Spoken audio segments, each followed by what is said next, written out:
Washington, D.C. And in the files of the Central Bureau, there is a story so strange in its implications that it defies ordinary classification. It is the story of a handful of people who, in the course of one desperate night, held back a wave of panic and panic. By 8:25 at the Los Angeles branch of the Communications Commission, reports of strong interference with radio and television reception began to pour in from the beach area. The monitors went to work immediately. Mobile units were ordered to converge on the vicinity of the disturbance. Pinpoint direction-finding devices began to trace the trouble to its source.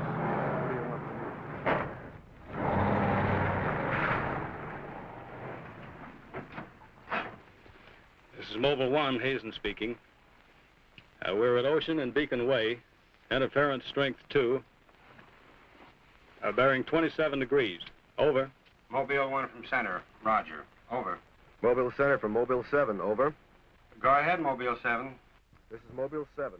From the Pacific Center and Beach 4.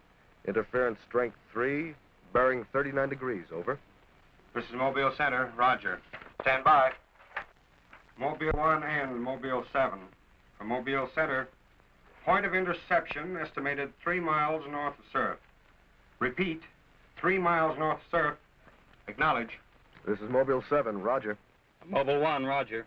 Mobile 7. Roger. We're going out. Okay, Charlie, let's get moving.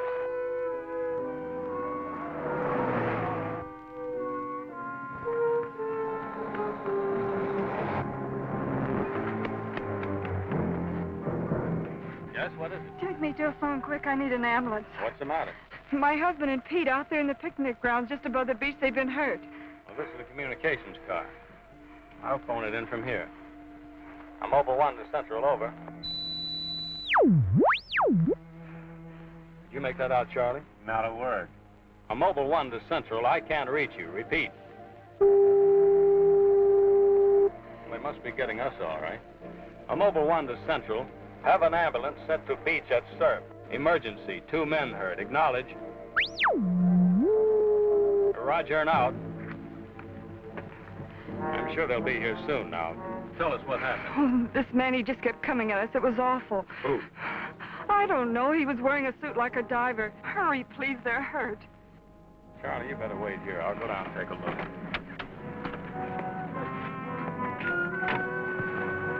The young woman's hysteria became obvious as they reached the picnic grounds at the beach. There was no sign of the mysterious intruder, and little could be done for her husband and their friend until the ambulance arrived.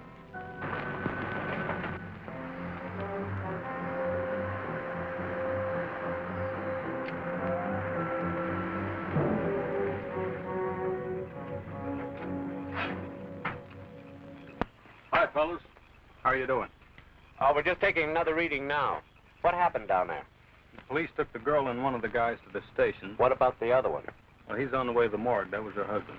You're right on the button, Charlie. 44.7. Report back to Central if you find anything else. All right. Charlie, grab that portable and check the beach, will you? Got it right here. I'll pick you up right here in about an hour. Where are you going? Police asked me to drop by the station and sign a report. I'll see you later. If you don't, you know where to look for the body.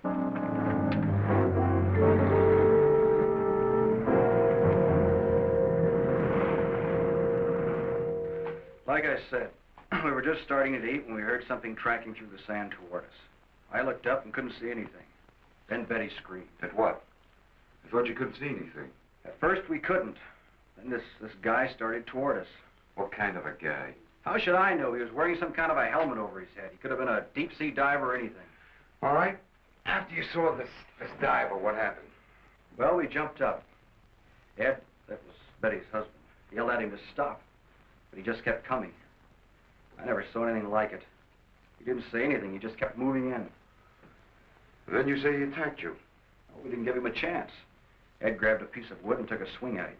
That didn't stop him. He caught the end. That's all I remember. Just because a man's taking a walk is no reason to slug him. Besides, you don't look like a guy who frightens so easy. How would you feel if somebody with a crazy helmet with pipes sticking out of it came at you in the dark? And look, I know this sounds crazy, but there wasn't any head in that helmet. No head. No head at all. It's the truth. I think you need some coffee. I don't want anything. It's all the same to you, Lieutenant. I've got to pick up one of my men at the beach. Okay, thanks for coming down, Hazen. Hope I didn't put you out. No trouble. So long. You too. All right, let's start at the beginning. How well did you know the dead man? And his wife? Betty and I went to school together. I knew Ed a year. How long were they married? About a year. Wasn't her husband a little older than she? I don't know. But you said you and Mrs. Evans went to school together. And you never discussed anything personal with her? She did mention he was older, yes. How much? 15, 20 years. What difference does that make? That wasn't too hard now, was it? Where do you live?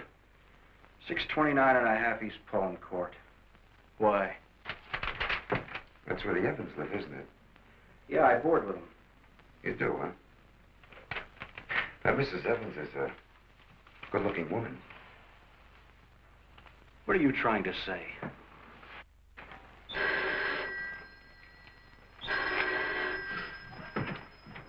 Lieutenant Bowers. Where? Yeah, I got it. I'll leave right away. Keep it on the murder. Near the beach. Keep an eye on this guy until I get back. What are you? You'll stay right where you are. At least until Mrs. Evans feels well enough to talk. What do you want from her? Oh, I just want to see if your story checks with hers. After all, you went to school together, remember?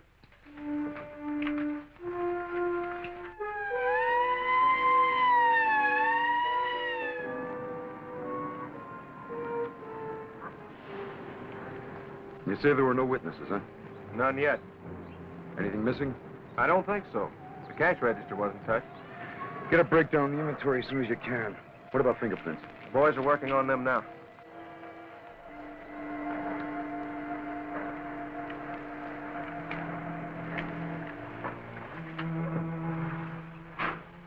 Sorry I'm late. What kept you so long? The lieutenant asked me to hang around a while. Well, what's the score? Looks like one of those things. Pretty girl, older husband, young boarder.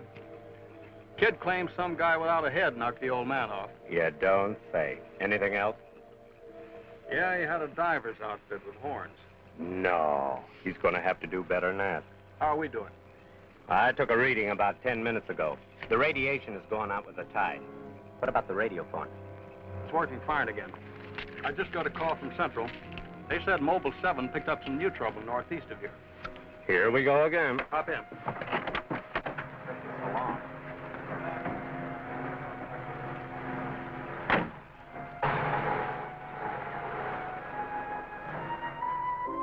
Who reported this murder?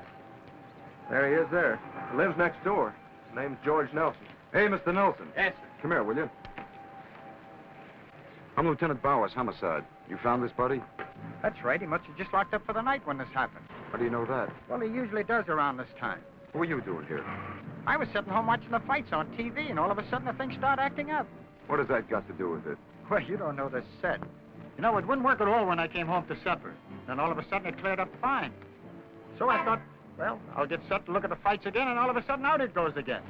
So I thought maybe the battery station down here was overcharging the circuit, and so I came down to take a look, that's all. Hey, don't you ever quit work? What's up this time? Another murder?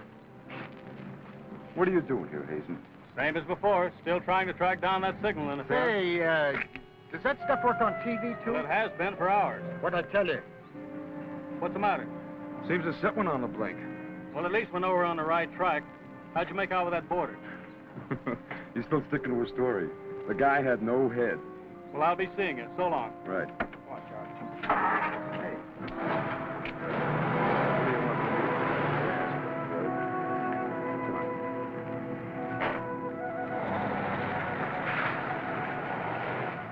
And so the communications team resumed its mission to track the mysterious interference to its source. Via accurate readings taken at regular intervals, by stationary and mobile units, it was determined that the disturbance was moving in a northeasterly direction. By 10:34, Mobile Center had pinpointed the disturbance at the edge of the Huntington oil fields. Units 1 and 7 were instructed to close in.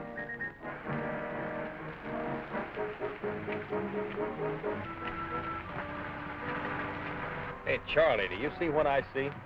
Yeah, the oil field. Let's hope our trouble's burning up.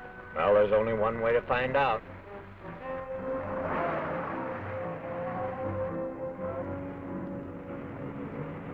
Look, Sarge. 2 murders and an explosion in one precinct is big news. Now, come on, you can't pin it all on the young boarder.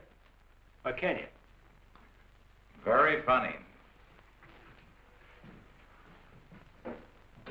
Yeah? I'm Hazen of the Communications Commission. Oh, the lieutenant's waiting for you. Thank you. Where's the wheel? You heard the man, Communications Commission.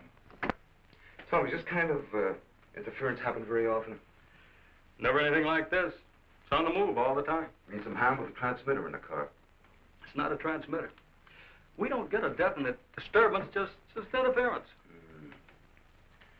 Then you have no idea of what it is, huh? Not yet. How are you making out? Not so good. You were here when I questioned that boy about the murder at the beach. Did you get anything more out of it? Yeah. Come on with me. You might want to see this.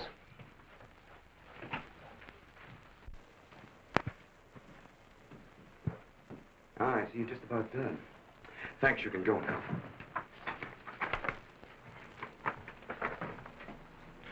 Are you sure this is what the man looks like? What do you say, Betty? Well, just about, only I think the tubes were a little lower down. And you still insist there was no head inside the helmet? I'm positive there wasn't. What about you? Well, it was dark. I couldn't swear to it. Thanks, that'll be all. You mean we can go now? Yeah, for the time being. Just stick close to home. I may want to see you again tomorrow. We'll be there. Come on, Betty.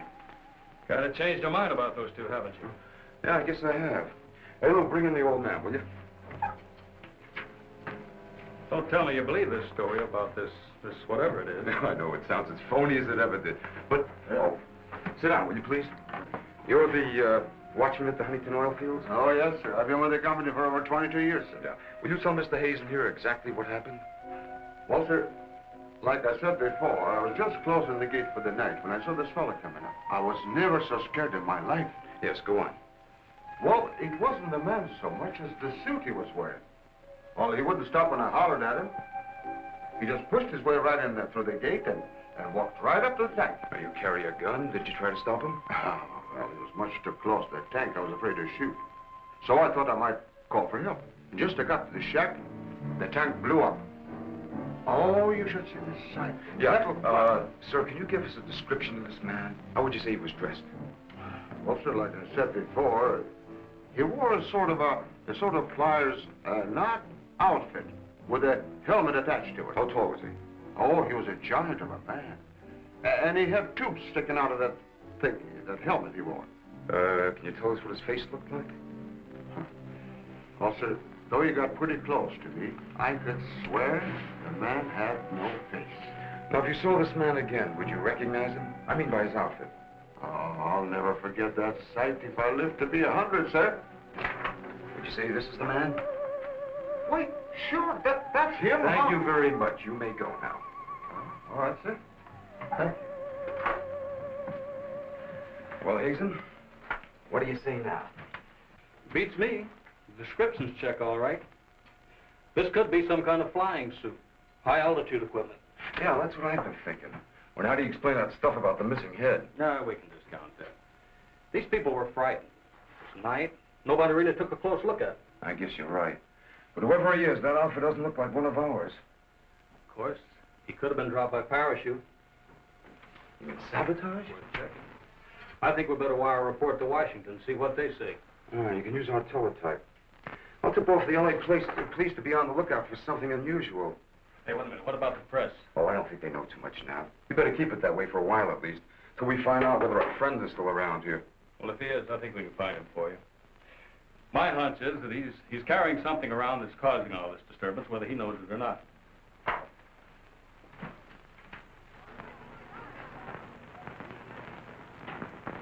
Yeah. Kill that page 1 lead. They let the boarder and the girl go. Hmm? How do I know? Maybe the lieutenant thinks that the guy in a flying suit knocked off the husband. Mm-hmm. Nah. No, not a chance. Not a chance of an exclusive on that picture. They're making a blanket release in the morning. Hmm? Oh, there's a guy from the Communications Commission in there now. Yeah, I'll call you back later if there's anything new. Okay.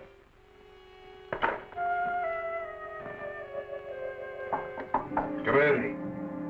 Sorry to interrupt you, Lieutenant. Yeah, what is it, Jim? There's a teletype cam for you. Oh, thanks, Jim. We're waiting for it. That was fast. Well, here's our answer. Looks like they never sleep in Washington. Says to contact a Major Andrews, care of Dr. Wyatt, director of the Griffith Institute. Hey, it's kind of late. Yeah, I'll give him a call. While you're at it, I'll go out the car and check in with Central. Okay.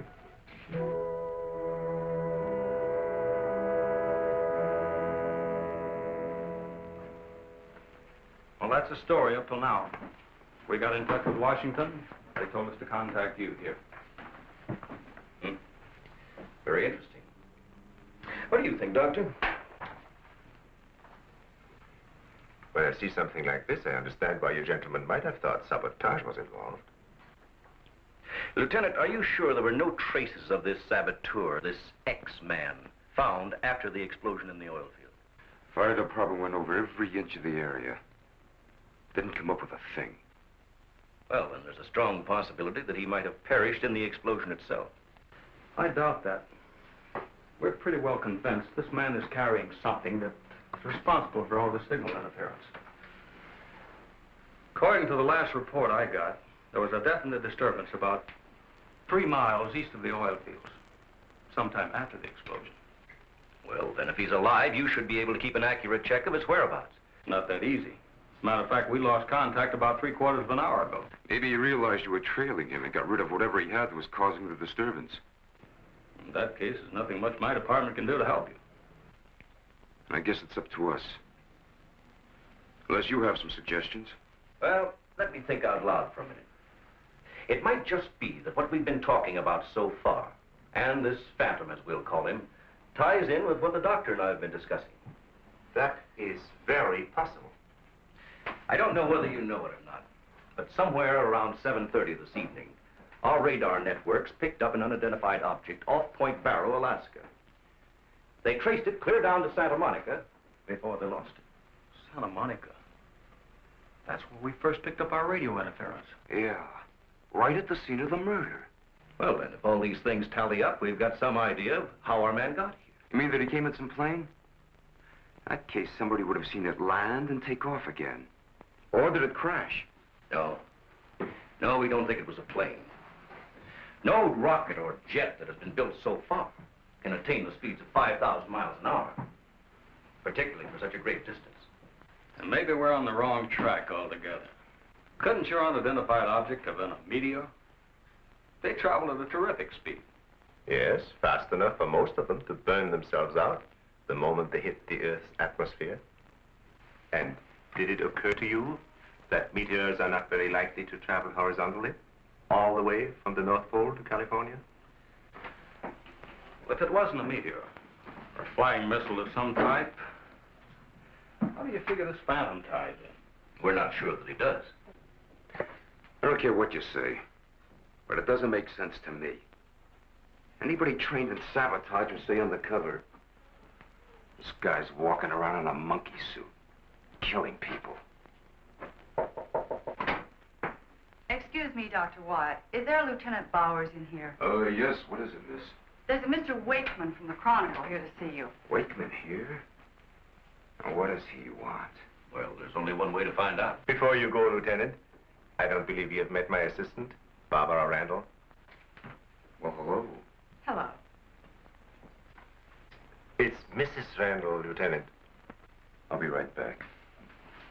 Barbara, you know the Major. Of course. And this is Mr. Hayden, the Communications Commission. How do you do?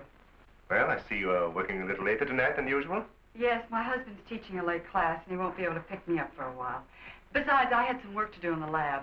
Well, at least you'll have lots of company. All right. So I shouldn't have come up here. But I gotta get your angle on this Beach murder. And your whole department is shut up. Look, Wakeman, will you stop bothering me? There's nothing to say. If you got an exclusive story from that Evans Damon or Board, then you know as much as I do. Yeah, but that still doesn't explain anything about the guy without a head. Come on. Who is it? Your guess is as good as mine. You mean you let those two kids go without knowing that? I don't buy it. Well, I did. Well, then you must have an awful good reason. I bet you're trying to tie it in with that other murder. All right, Lieutenant. Don't tell me. I'll get my story somehow. Oh, if you want to know how things turn out, read the Chronicle in the morning. That's right. Now get in touch with Charlie in Mobile 1 and have him call for me here. Okay, honey. Won't you come up with anything? No, we're just briefing Barbara here. It's just amazing the way you've been able to put these things together. Don't kid yourself, Mrs. Randall. It seems the press knows as much about it as we do. Well, let's hope they don't come to the same conclusions. A few lurid headlines, and every fool in the country will be seeing phantoms in spacesuits and men from Mars all over the place. Yes, I can imagine. And mass hysteria is difficult to check once it gets started. That's why we've got to move fast. Well, from the looks of things, I guess it's up to me. I'll be in touch with you as soon as I hear anything. See you. By 12:30 a.m., the dragnet was in operation. Mobile units patrolled the streets and countryside. They covered an area 35 miles square. Special and sensitive equipment was prepared for action. Everyone on the job was ready to move on the first signal from the Communications Commission. Monitor Corona to Mobile Center, strength 4, brickyard at 160th, moving toward oil fields. Contact your units. Over and out. Units 1 and 7 from Mobile Center. Units 1 and 7 from Mobile Center. Strength 4, interference at 160th in the oil field. Moving due east. Close in. Repeating, strength 4, interference at 160th in the oil field. Close in.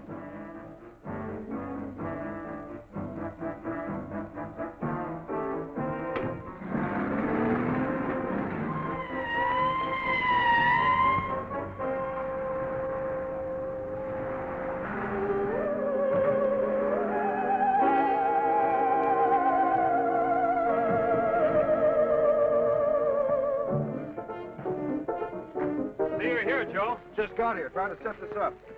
What gives, Hazen? It's in this area, all right. I brought the Geiger counter. Thank you, Doctor.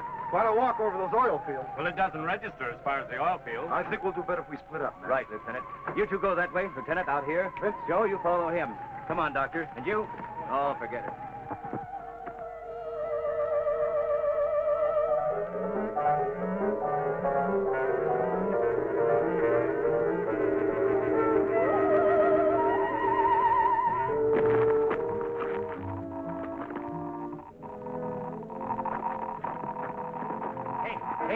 Look at this. Yeah, points this way. Hey, Joe! Joe!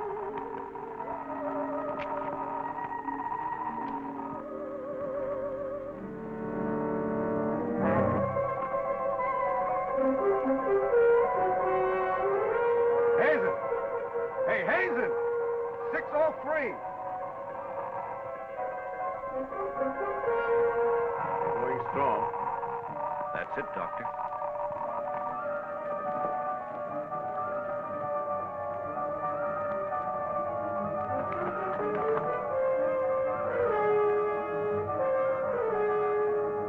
It's leading this way.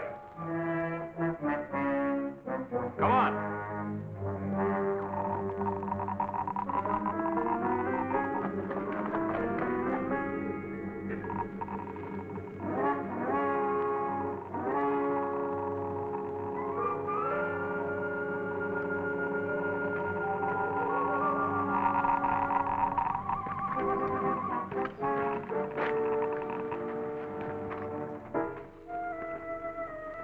It's this way. Come on.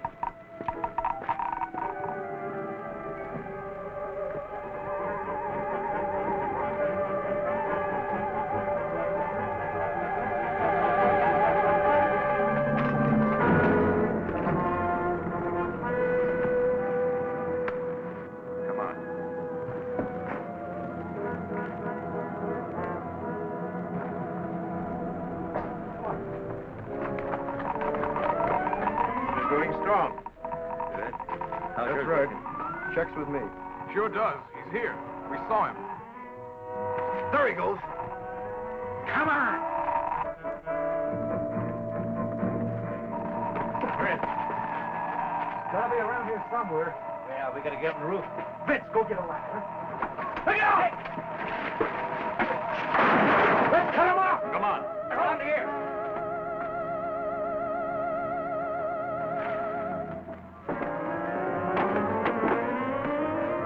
Anybody see him?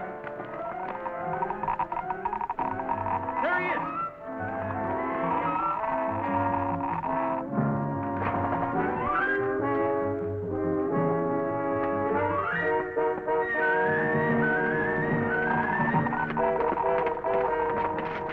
Got him now.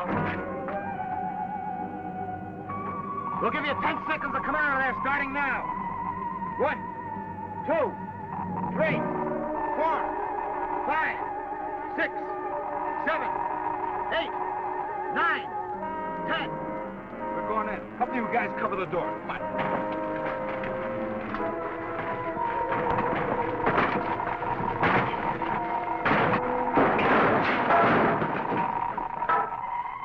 Why, there's nobody in here. Possible. We saw him come in. Maybe he went out of the window. We won't get very far. Don't touch anything till we check for fingerprints. Oh, Doctor, over here. He left his suit and his helmet. Hey, let's spread that thing out so I can get a good shot of it. Keep away, you fool. What's the matter? For your information, that's a Geiger counter, and it says hands off. I think you'd better wait outside. I just have a job to do. So do we. And I'm afraid ours will have to come first. Well, there's no radiation from the helmet. But look at this. So that's what's been causing all this trouble. Charlie, you know where we can pick up a lead-lined box in a hurry? Well, Mobile 7 should have one. They're right outside. I'll take a look. Hurry it up, will you? Unbelievable. Now, we all thought that this phantom might be carrying some device which was causing all the signal interference. But to learn that it's due to the very clothes on his body. That's not the only thing that bothers me. Did any of you get a good look at his face? Not me. He's too far away. Well, I did. Unless I'm mistaken, that helmet was empty. Hey, where am I going to put this stuff? Oh, put it in Dr. Wyatt's station. Yeah, we take it back to the Institute. Right. $5 each? No, that's all right. You can handle that.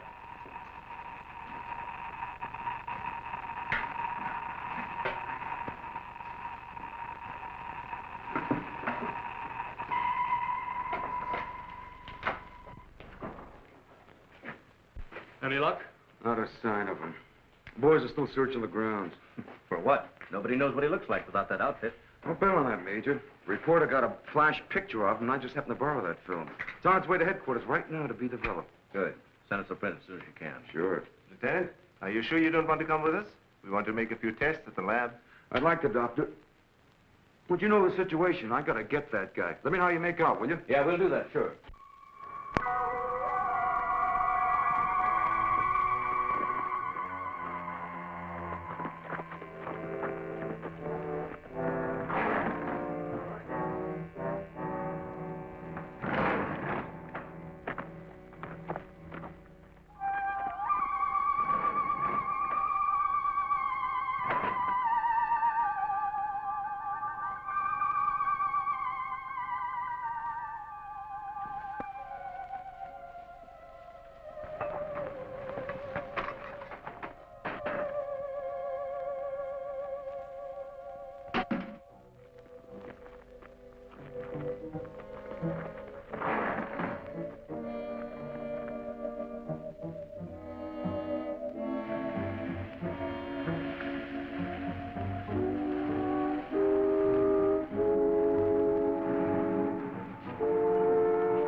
We were just on our way home when we saw you drive in. Good evening, Barbara. Hello, Bill. I see we got here just in time. Anything new? Lots of excitement, but that's all. Major, you know Barbara's husband? Oh, of course. How are you? How are you? Yeah, it's a nice-looking dog you've got there. What's his name? His name? Venus. Say, Bill, I hate to ask this, but something important has come up, and I wonder, can we borrow Barbara for about an hour or so? I suppose so. Of course. Darling, why don't you go and do the shopping? Here's the list. The market's open all evening. I may as well. See you later, Holly.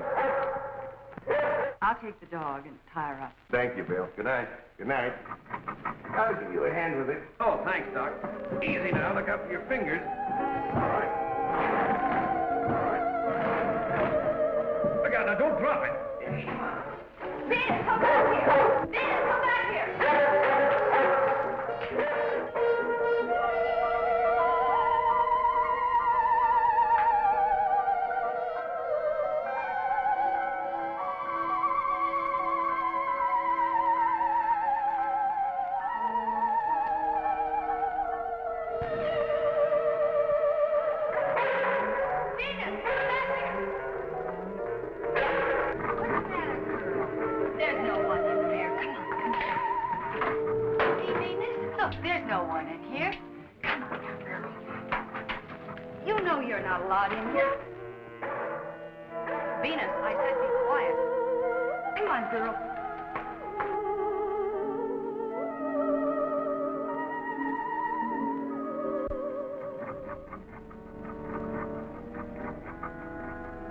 Now you stay right here, Venus, and I don't want to hear one sound out of you.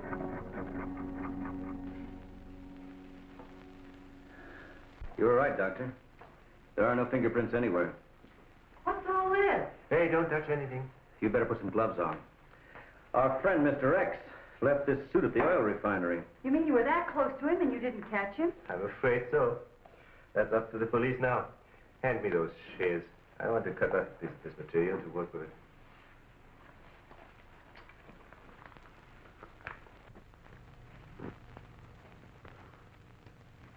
Say, you better have those sharpened. But I just bought them. Well, Here, try this knife.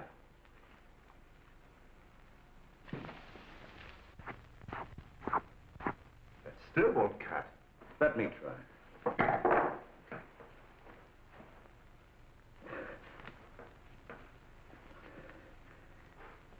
This stuff is tougher than nylon.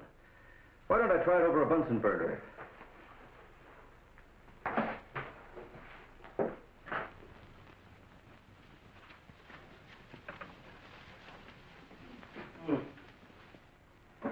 It doesn't burn either. Let's take a look at it under the microscope. Look, it's magnetic. Magnetic? Here, Radioactive. And apparently indestructible. Thank you.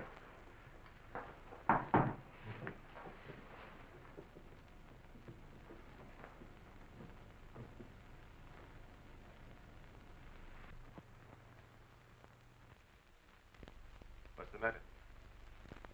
You tell me. Take a look at that weave.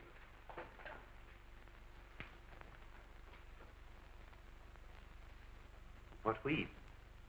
There is none. This material is one solid mass. May I see it?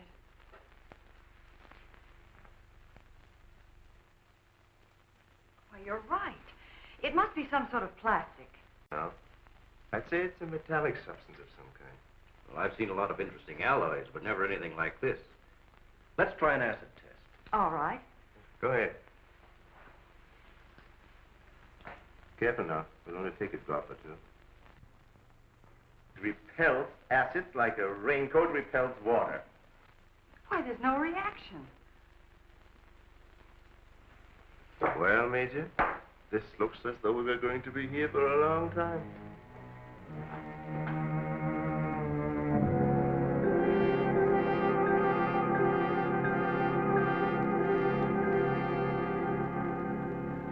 Now we have it.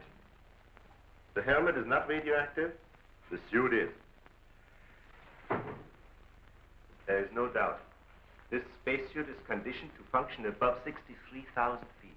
The human blood would boil, resulting in the body expanding to twice its size. And death, of course. I know. And it must withstand pressure and counterpressure. Also, it must be so supercharged it can function in thin atmosphere. Now, let's see what it is that is left in its breathing apparatus. Well, how are you doing? The gas from the helmet tank breaks down to 11% methane. Ordinary marsh gas? What's the rest of the formula? No, that's where I'm stuck. I can't figure it out. It just doesn't respond to any of the usual tests. Well, how could anyone exist on that combination of gases? You and I couldn't. But apparently someone can. Doctor, are you trying to say that our X-Man doesn't breathe oxygen and hasn't the metabolism of a normal human? I really don't know. From what we've seen, he has some physical characteristics which make him appear human. But added to them is this fabulous radioactivity that none of us could stand. I am puzzled.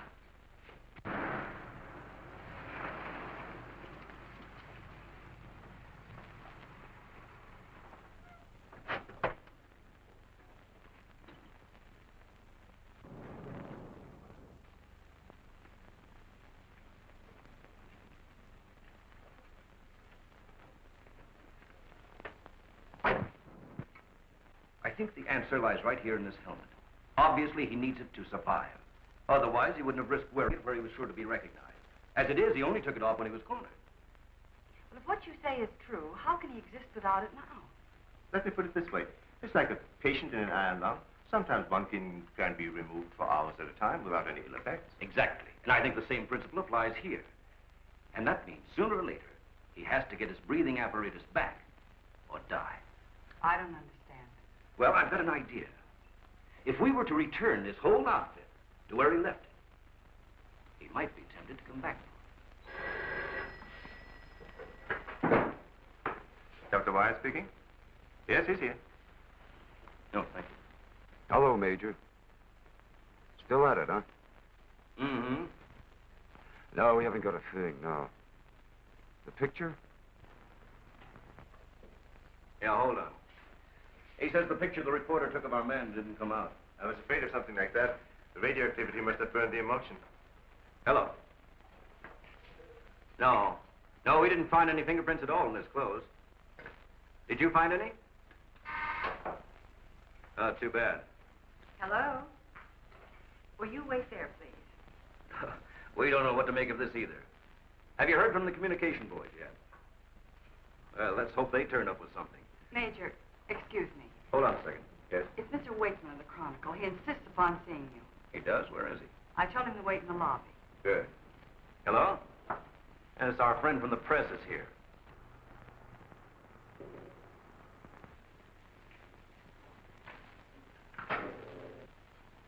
Don't worry, I wouldn't dare let anyone in on anything. At least not till we get something concrete.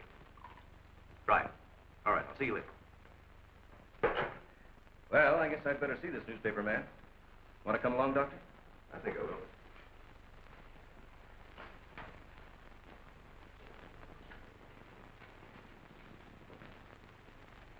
Oh, hello. Remember me? Certainly, yes. A nice lot of gadgets you got here. We think so. What's on your mind? Well, I was wondering if you might let me take a couple of pictures of that suit you brought up here. I'm sorry, we can't do that. Oh.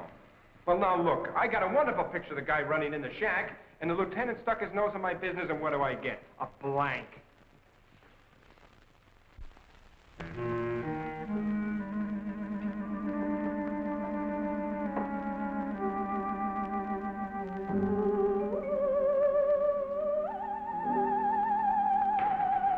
Is that you, Doctor?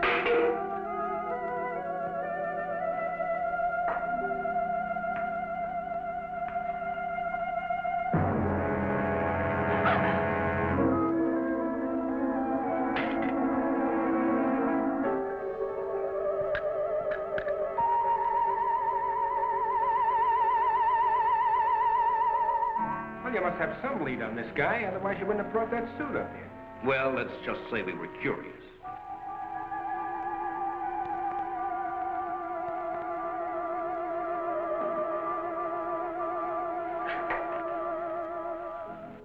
Hello, Bill. My breakfast soon? Isn't Barbara through? I don't know. She's still in the lab. Why don't you go up and see? Thanks, I will.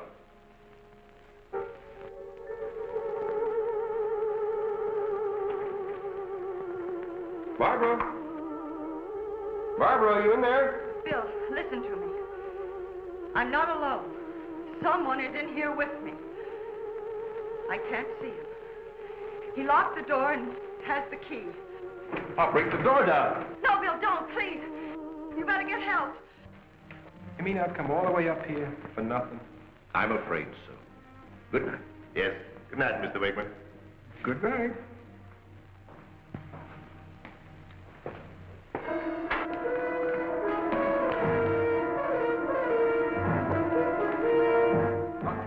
Major, come quick. What's the matter? What's the matter? Where's Barbara? In the lab. The door's locked and there's someone in there with her.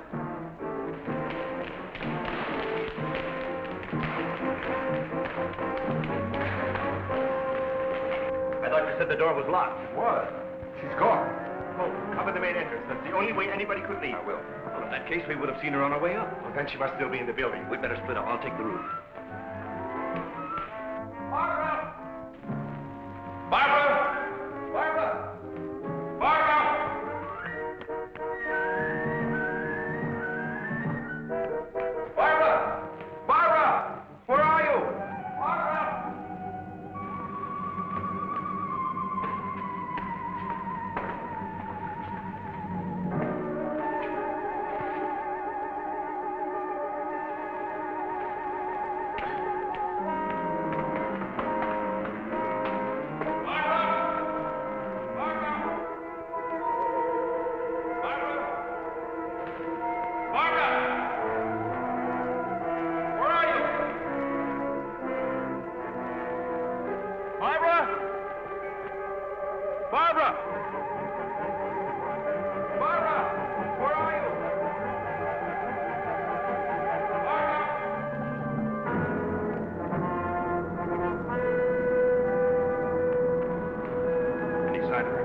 Not yet.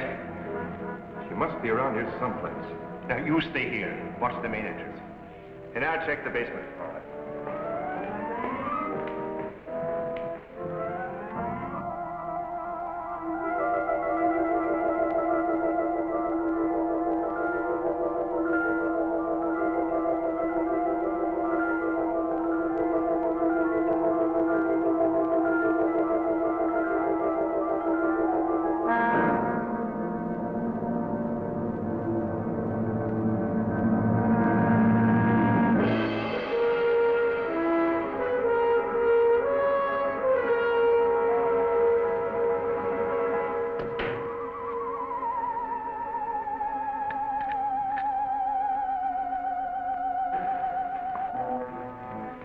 She's not up there. Where's the doctor?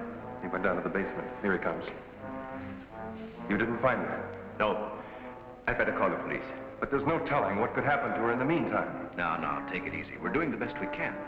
But she said she was locked in, and she couldn't see who did it. Can you explain that? No. Not yet.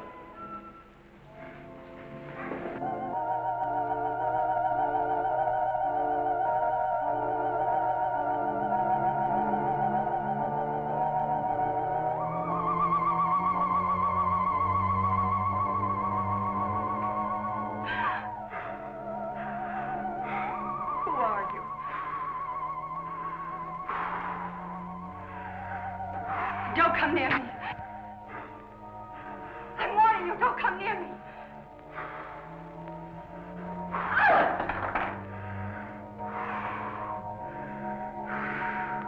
Don't!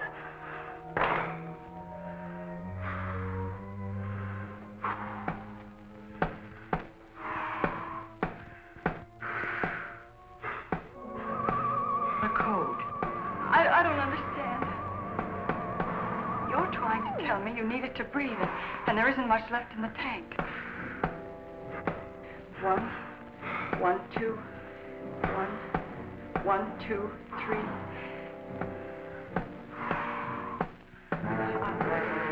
I'll write it down.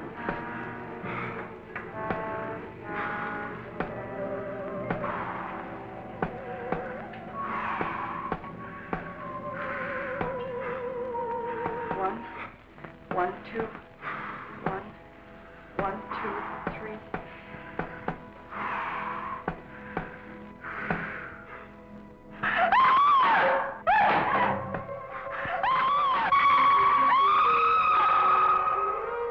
In the lab.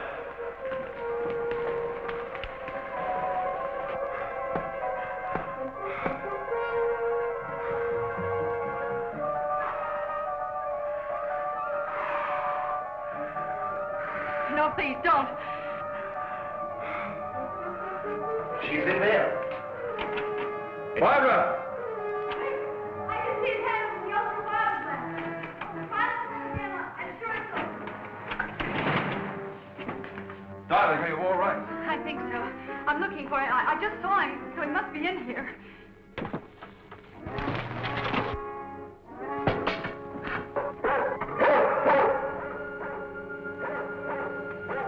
Steady feet to the ground. He would be killed. I'd better go.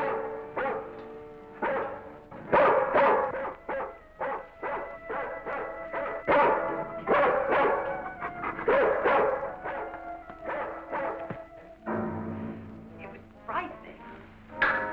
I couldn't see him. I didn't know what to do. Come here, quick. Still disintegrating. This is amazing.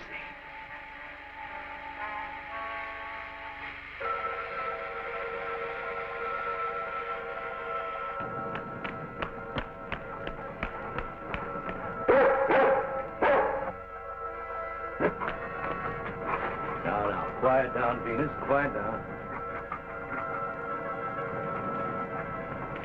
Down.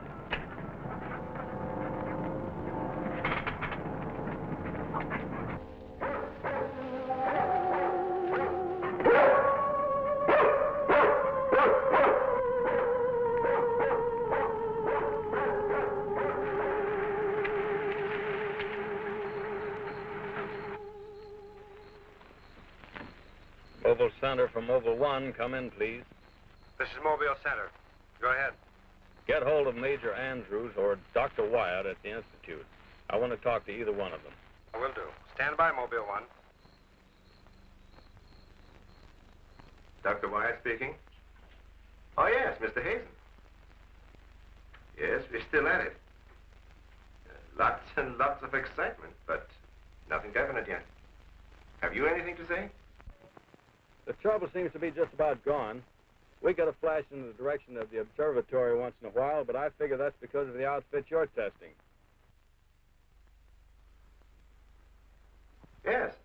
Lieutenant Bowers ought to be here any minute. Of course. How long will it take you to get up here? Good. See you then.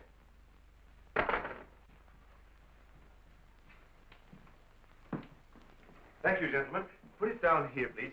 Barbara, putting that cord in over there. Now you're going to see. I have to resort to ultraviolet light in order to show you what little there is left of the spacesuit. As you can see, it has reduced itself to this liquid, and it is in an evaporating stage. The helmet is in the lab and still intact.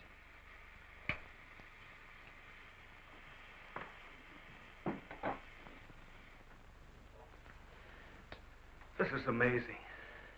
All the radiation in this suit would, well, it'd be fatal to a normal human being wearing it. Of course.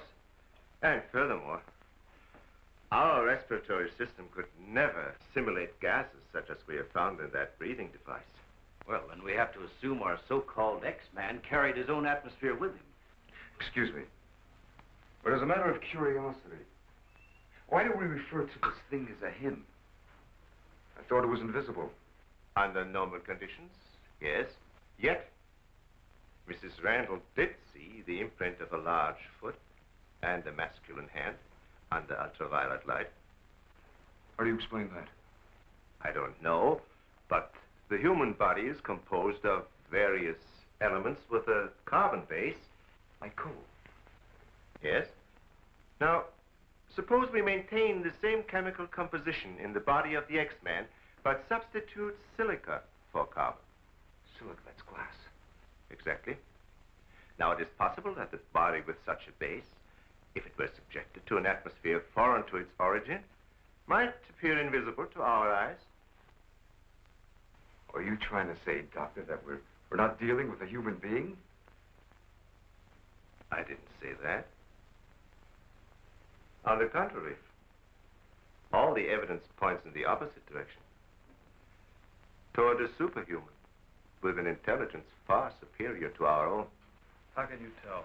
First of all, Mrs. Randall saw that he has a hand with digits like our own fingers and a thumb opposing.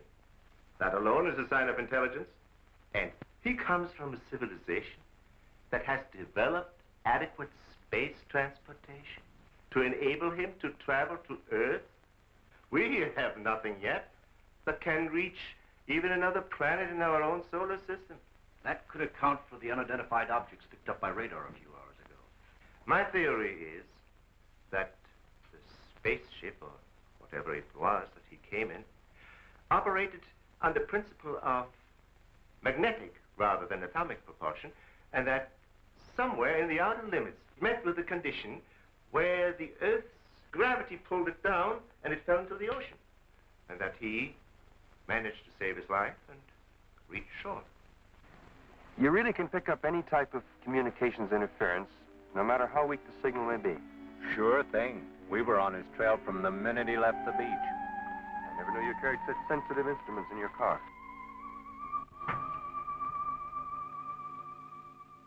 What you told us is very interesting, Doctor. But I've got to make an official report to headquarters. Are you willing to be quoted that the criminal we're after is a creature from another world?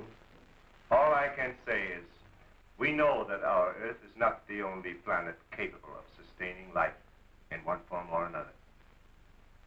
You can quote that. All I've got to go by is some footprints in a hand. That isn't much. No fingerprints, no description, no nothing. And we're after a killer. Has it occurred to you that our X-Man has no apparent motivation for his acts, and might therefore not be an intentional criminal at all? You have a point there. Hey, wait a minute. Come to think of it, the young boarder we suspected, he did say that the girl's husband threw the first punch. So? So that could have been enough to provoke the strange creature. And the same could have happened at the second murder.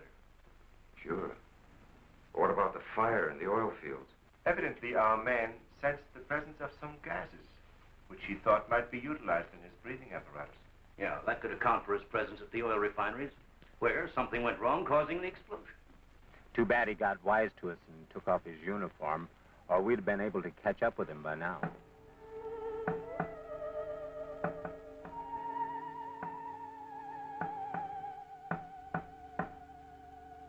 No, he didn't utter a word.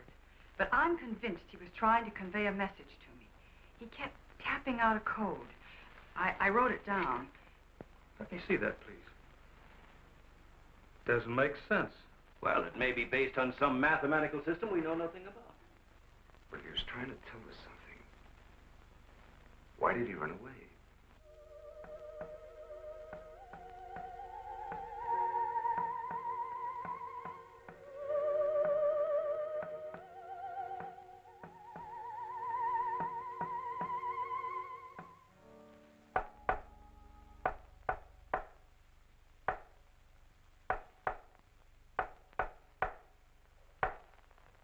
What do you think of that? Hell, Hazen must be crazy sending out stuff like that. I guess so. Why don't you try and get a hold of him? Yeah. Mobile 1 from Mobile Center. Come in, please. Mobile 1 from Mobile Center. Come in, please. Mobile 1 from Mobile Center. Come in, please. Hey, that's Central calling.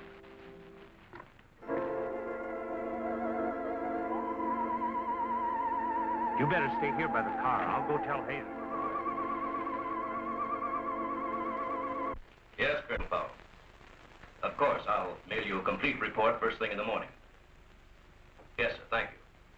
Oh, and I'm awfully sorry to disturb you so late at night. Right, good night, sir. He's around here, this invisible guy. He was in the car. How do you know? I was talking to Randall outside when I heard Central calling. Before I could get over to answer, I saw the door open and shut by itself. He's desperate. For all we know, he could be trying to send a distress signal to his home base, wherever that is. Well, let's hope he doesn't get through. We've got enough problems with just one of those guys. Well, at least we know he's around in the vicinity, and it's obvious what keeps him around. Of course. He's got to come back for what little gas there is left in his helmet. And when he does... Oh, please, the most important thing is to take him alive. If we can only make each other understand, there's no telling how much science can profit. I'll go along with that, Doctor. But I've got to make sure that once he's cornered, I'll be able to hang on to him. I think we're all agreed on that. All right, good. Then we must see it from his angle. He's in an alien world. No doubt we are as frightening to him as he is to us. Now, the most important thing, then, is to keep calm at all costs and do nothing to provoke him. Immediately, a simple plan to trap the Phantom went into operation. All obstacles to his entry were removed. To erase any possible suspicion, the doors were left unguarded, and inconspicuous electric eye equipment was set up. All this was connected to a makeshift control board, which would immediately signal the exact location of the trespasser. Now, there was nothing to do but wait. The one road leading to the Institute was blocked off to make certain no outsider would upset the plans or interfere in any way. What's the big idea? Sorry, nobody's allowed through here. Who says so? Lieutenant Bauer's orders. Oh, is he up there? He might be. Well, you get word to him that Joe Wakeman of the Chronicle is here. Sorry, Bud, I can't leave. Oh, what about them over there? Hey, you over there. Me? Yeah. Aren't you the guy from the communications outfit? Didn't I see you down at the oil fields a couple hours ago? What of it? You got anything to do with this? Well, you'll have to ask Lieutenant Bowers about that. How can I if he won't see me? That's a good question.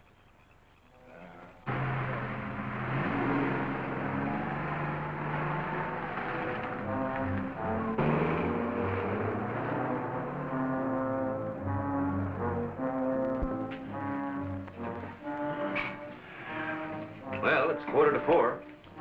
Sure taking his time. Time's cheap. Yeah, well, how long can you sit on the edge of your chair like this? Oh, dear, if we have to. Well, we hope this mechanism works. It will, unless he flies in between the wires. I wouldn't take any bets that he can't. Well, if everything else fails, we still have Venus here to help us. You know, I'm certain she sensed his presence before. That's why she carried on so.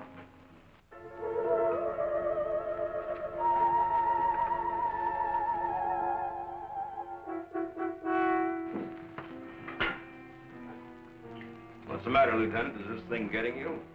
Oh, no. I'm just thinking about public reaction to all this. I'll give something to the press by morning.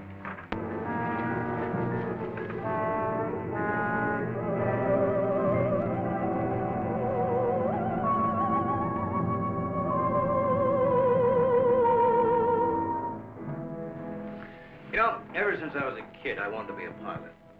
Then after I got my wings and had 75 missions, I thought I'd seen everything. Now, after all this, I know I haven't seen anything. He's here. The back entrance. Let's head him off. Remember, now, take it easy. Don't try.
Trying to do? Well, it's the reporter. Yeah, it sure is.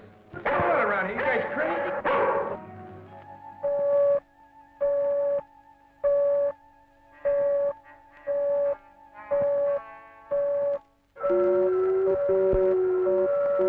How'd you get in here? Oh, that don't make any difference. Come on, what's up? What's going on?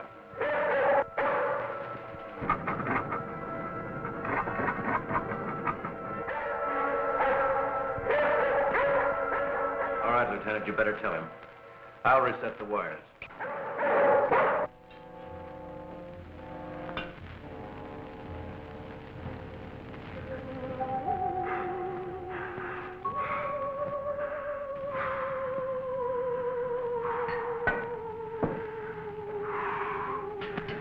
Don't be afraid. We want you to live. Don't you understand? Can't you speak? Can't you say something, in anything, in any language?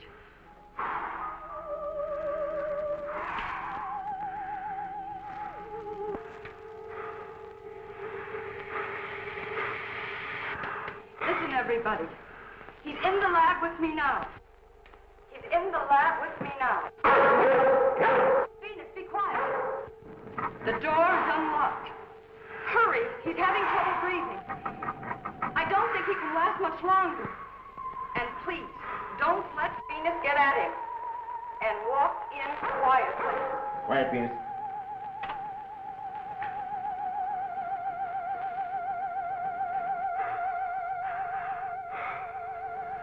It's unbelievable.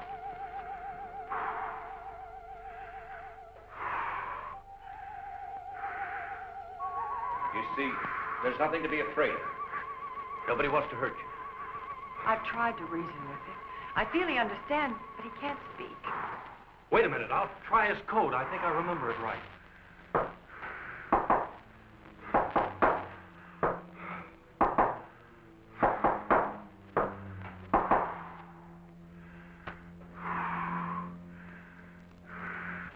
Better plug in the ultraviolet light.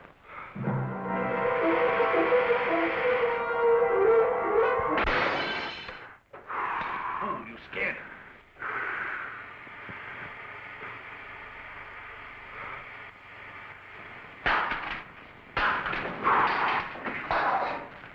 Look, there goes Venus.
Take this.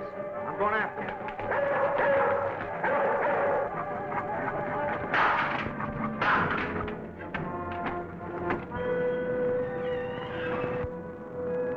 The door. In here by the big telescope.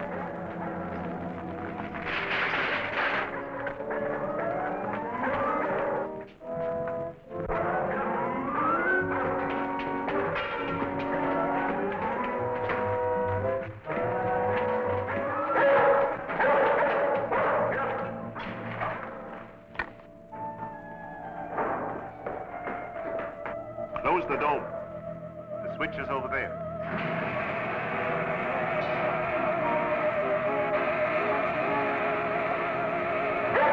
Smoke senses something. Quiet, Venus. Well, if he's in here, he'll never get out now. Dome is closed. This is what I've been waiting for. Please, Lieutenant. This is our last chance. We have to take him alive. Plug in the lamps. There's an outlet here.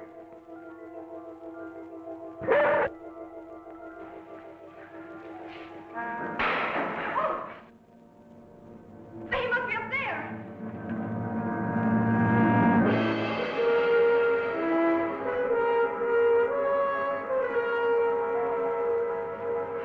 Our bodies are gone. If I hadn't seen this with my own eyes. What do we do now? Stand back.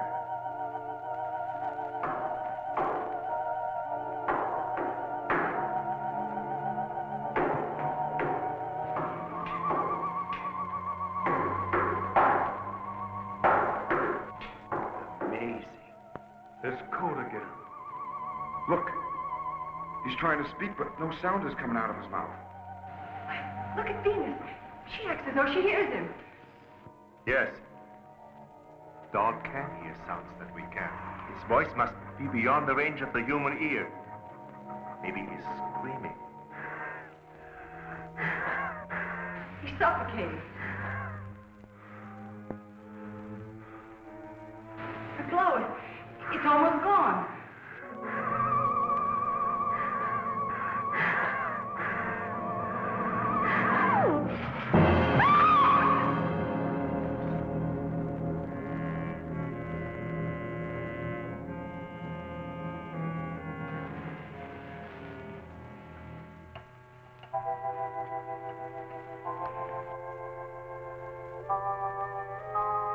We won't need these lights anymore. In death, he has become visible as a normal body.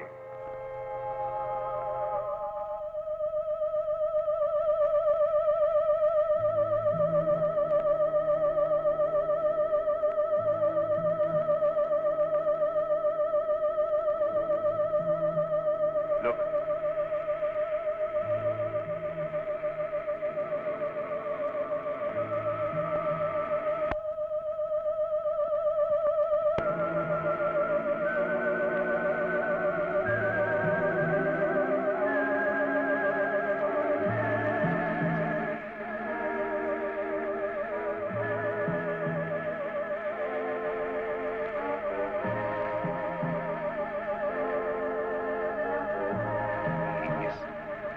Evaporating.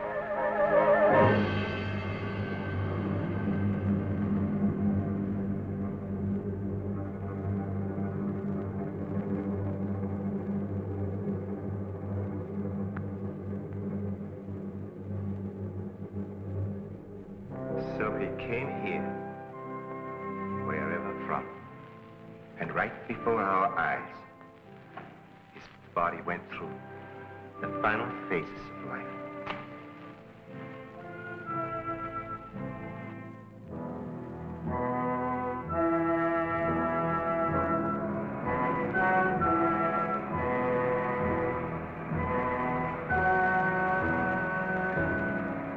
Well, it's morning.